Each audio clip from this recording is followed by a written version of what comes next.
guys. How's it going? In this session, we're gonna be talking about task 2, okay, and why it's different with task 1. Okay, the first thing is the score. The score is actually double. It's actually twice bigger than task 1. Why? Well, logically speaking, because it has more word limit, which is 250 words, compared to task 1 that is only 150. So yeah, that's why. And then next is the time. It is recommended for you to spend at least 40 minutes for task 2, but actually it's only a recommendations because different writers requires different time completing different type of writing. Okay, so if you feel like you're struggling with task 1, you should probably spend more time with task 1 compared to task 2, and the other way around. And then the essay is again in total 250 words.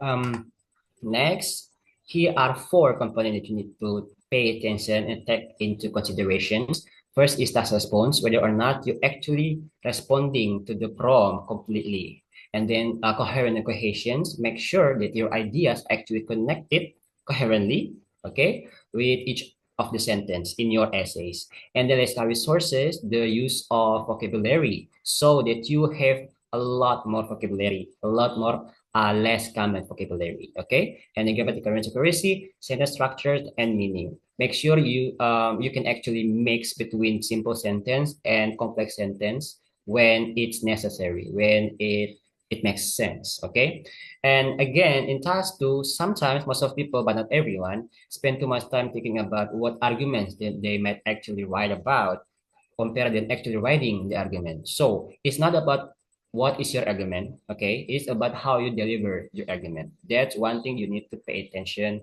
and keep in mind. And then for the structure, for task 2, it has intro, body 1, body 2, or body 3 if you have 3 arguments, and then conclusions, okay? And always remember that intro is the paraphrase of the questions. The first thing you can actually do during the test is actually the easiest one is paraphrase the prompt.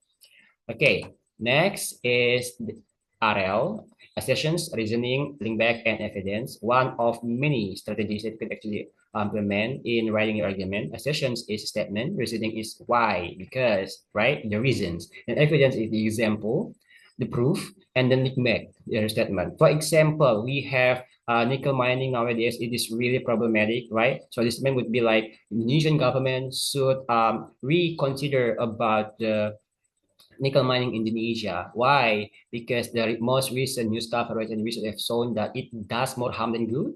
And for example, what happened in Papua and Halmahera, where the waters are contaminated and the fish are contaminated as well. So it's really dangerous. And then like, you can actually paraphrase again your statement to make it a link back.